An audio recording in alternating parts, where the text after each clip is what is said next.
Uh, I got two of these things today. I think they're pretty funny.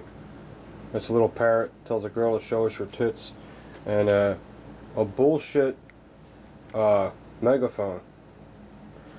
Thanks, dude. It's funny. I like that kind of stuff, believe it or not. I'm like I'm like an 8-year-old. I told you that before. The guy that sent me these little toys is Insane 931, and he does have a channel. Real nice guy. Just figure he just sent me it. You know, you don't even know me, so I'll just show you how people on YouTube are, how it outweighs the bullshit. Just like the foghorn said, the foghorn, the megaphone. Yeah, very cool stuff. I'll add it to I'll put it next to the Twinkie. And another guy I want to thank real quick. Wait, I'm still saving for guns. Wait a minute. Another 75 cents. That's a pretty big one. Another guy I want to thank. This is like a thank you video slash common sense video, I guess. The other guy I would like to thank is, because my memory is like, my brain is the size of a flea, is BHP Fan 26.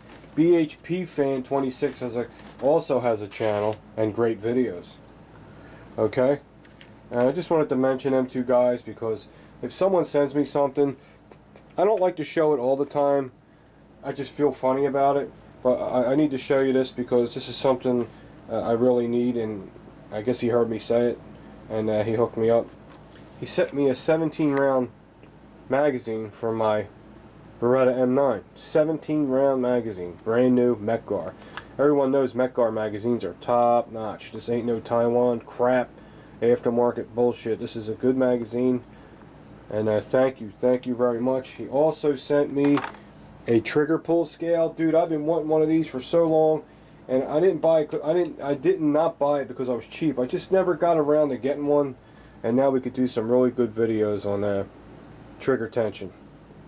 It's a trigger pull scale. So if you put a 3.5 pound connector in your Glock and you want to see how it really reads, this trigger pull scale will tell you. And he just sent this to me, and I want to thank him. That's, you know. Yeah. I also want to thank Wallace. He sent me a couple Wilson Combat magazines. I'm not sure if he has a channel or not. The Wilson Combat magazines for 1911s are awesome. So, I don't want to leave anybody out. I don't want people to get feelings hurt. I just feel funny showing stuff. When people send me things, I don't feel right showing it. I don't know why. I don't know. I just don't like the way it makes me feel. You know what I'm saying? I don't want it to look like I'm bragging or anything. I'm just trying to show my appreciation. Anyway, enough of the serious stuff. Let's get rolling here. I was going to go to the gun range today, but there was a lot of people there, like not my kind of people. And when those kind of people are there, you really don't want to go to the range. And I think someone put 6 rounds in their gun instead of 5 rounds. And here comes the range officer. Oh, I heard 6 rounds go off. Who was that? You know? It's like, dude, are you fucking kidding me, dude?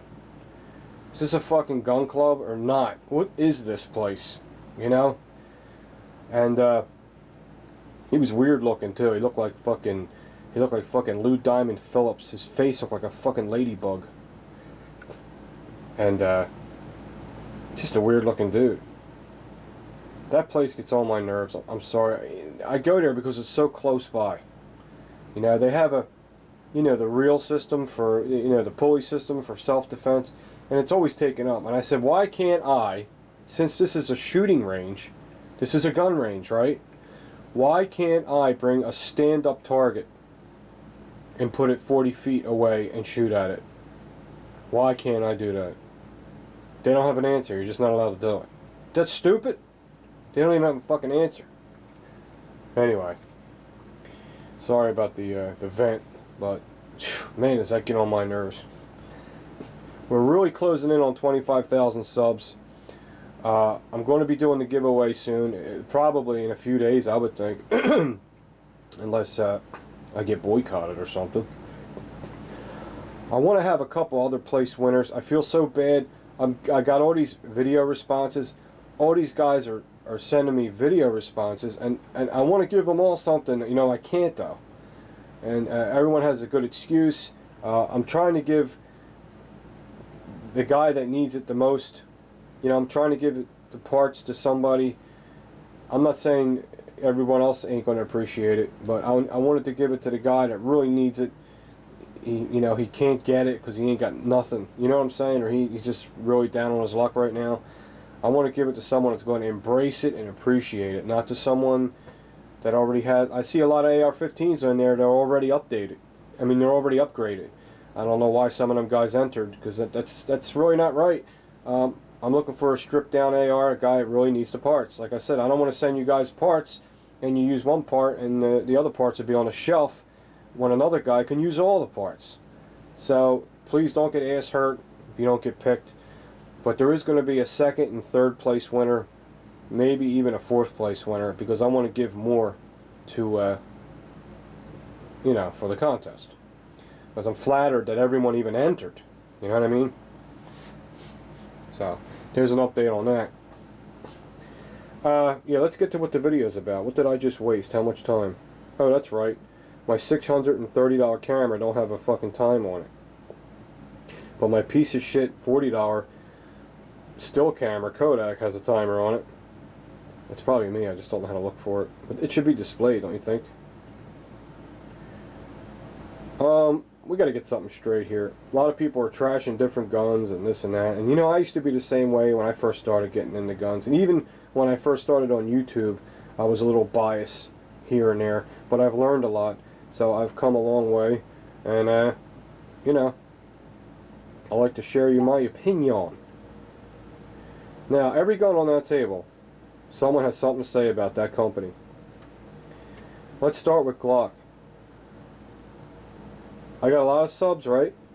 Pretty much. So I get a lot of reports from different guns all the time. And since I have all kinds of different guns, I think I'm a good source for the record. I've got PMs that, from other gun channels I'm not going to mention, say they're Glock jams all the time. And I get PMs from people that say they're Kimber jams all the time. I get PMs from people that say their Beretta don't run. The Beretta 92 or the M9 or whatever one you got, they fuck up too. And occasionally, I'll get a PM about a SIG or an HK. But they are the rarest.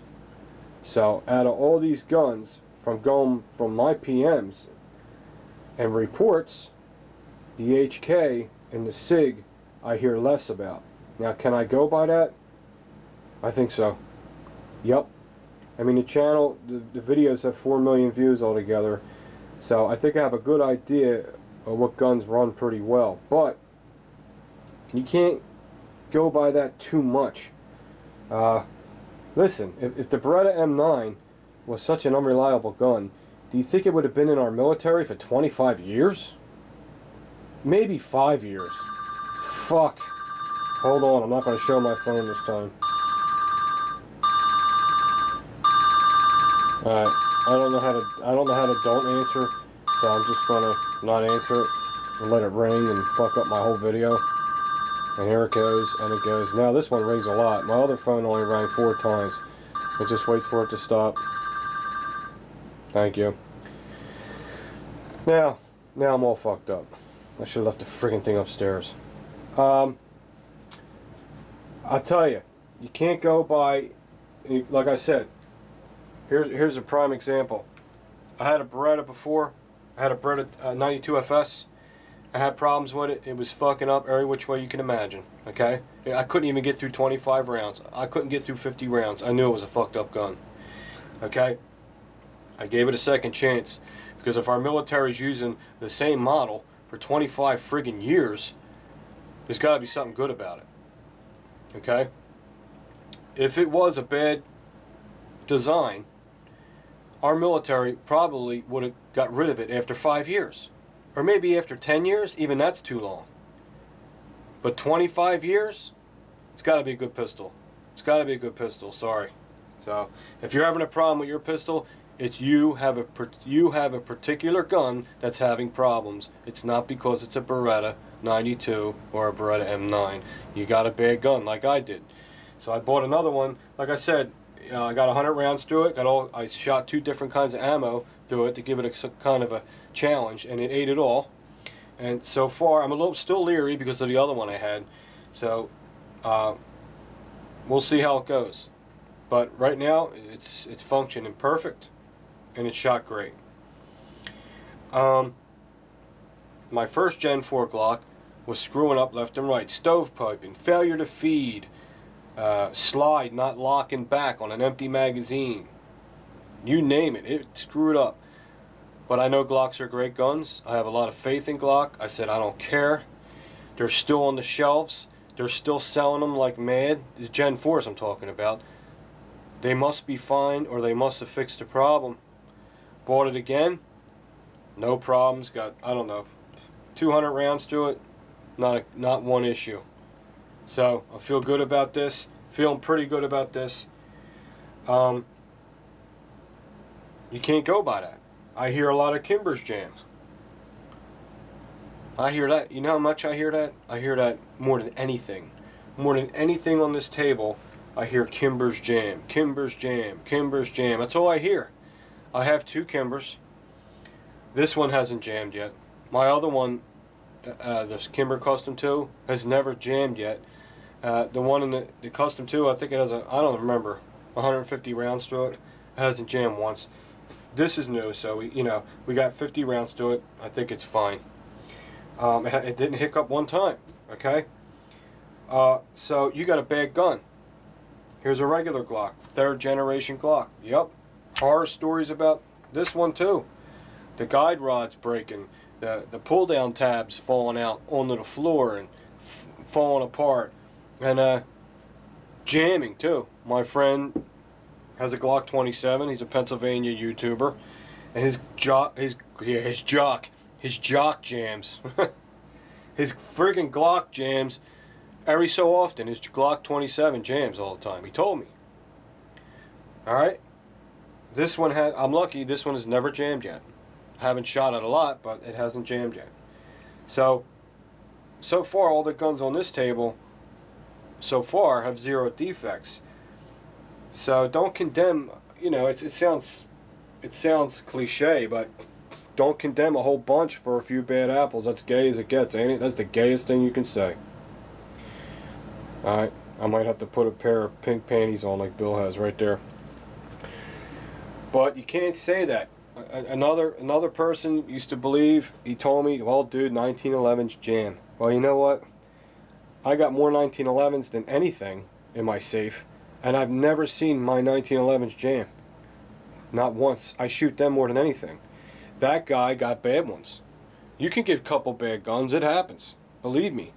My friend has bad experience with Colts. I have great experience with Colts. See what I'm saying? So, the bottom line is, what this video is about, I'm trying to narrow it down, is every gun is like a fingerprint. Every gun is an individual gun. It's an individual, put together, manufactured by a human being. And even them laser machines that cut them out now, if they're a thousandths off or tiny bit of a thousandths off, that could make a difference in reliability. And sometimes that happens, You know what I'm saying? Maybe the fat guy watching the machine is fucking stuffing his face with a friggin' Twinkie, drinking coffee and laughing with his buddy as the machine's rolling, and maybe he's got the settings a thousandths off. That shit happens, man. Don't blame the manufacturer. Don't blame SIG. Don't blame Beretta. Don't blame Glock, Kimber, Colt. You buy a gun, you gotta hope you get a good one. It's a gamble. That's the bottom line. That's the way it is. But the less I do hear about is, rarely, very rarely, a SIG 226 or a 229, that's the ones I'm talking about now. I'm not talking about the 38 or the other ones. They're top models. The 226, the 229, they're most popular ones. Very, very rare. I've heard it. Don't get me wrong. Very rare. I mean, out of 1,000 PMs, maybe 1, 2. You know what I mean? HK, I don't think I've ever heard HK. I think I might have heard it one time. So that's kind of something to take in consideration. Maybe that justifies their price. Maybe they're more carefully made and they're more attentive to these guns when they make them. That's why they cost so much. I don't know. All I know is these all run great. I'm trying to find a gun in my safe that runs like shit, and you ain't gonna find one, because when a gun runs like shit, I get rid of it right away. And here's another one I forgot to put out, is the XD. This thing is up and coming, man. This is a fantastic pistol right here. If you've seen Tom from Weapons Education, his last video, the XT is definitely the biggest bang for your buck, without a doubt. It's $500 and you get so much for your money. I don't want to copy his video. I was just bringing that to your attention. Yeah, that's all I wanted to say. So don't be prejudiced to gun brands, okay? I'm a little funny with lower end gun brands. You know, there's no offense to Taurus, or I don't know. I don't have any Tauruses. You know, I ain't saying nothing bad about Taurus. I just don't want to own a Taurus. You know, I don't know. They don't do it for me. I don't know why. I hear things. That's why. I'm going to tell you. I'll tell you the truth. I hear things. Doesn't mean they're bad, but I hear things on them a lot. You know, it kind of scares me. But if you got a good one, you ain't got nothing to worry about. Yeah. I was going to show you something else. Nope, that's it. Alright guys, so this video is just to let you know, try to keep an open mind when you're about guns. Give the gun a chance. Period. Springfield, I forgot to mention them. Well, I had the XD. But all my Springfields I've ever owned, 1911s, I only had one problem with a GI one time. What was wrong with it? There was something goofy with the trigger. But that's it. No malfunction problems though, never. With any Springfields. No matter where they're made. Don't let that Croatia shit mess you up. It's still Springfield quality control, Springfield quality. You know, you're not going to back it up like they do. Their customer service is phenomenal. I'm trying to think. I don't have any Smith & Wessons. I can't speak for the M&P because I never owned one. But I hear good things about them, and I hear bad things about them. I hear they have a rough trigger. Then I hear they have a great trigger. I don't know what the hell to make of that. So I'm inexperienced there. Alright, enough of this. I'll see you guys soon. And I want to thank them two guys. Thanks guys, it's some really cool gifts. Thank you very much. See you guys later.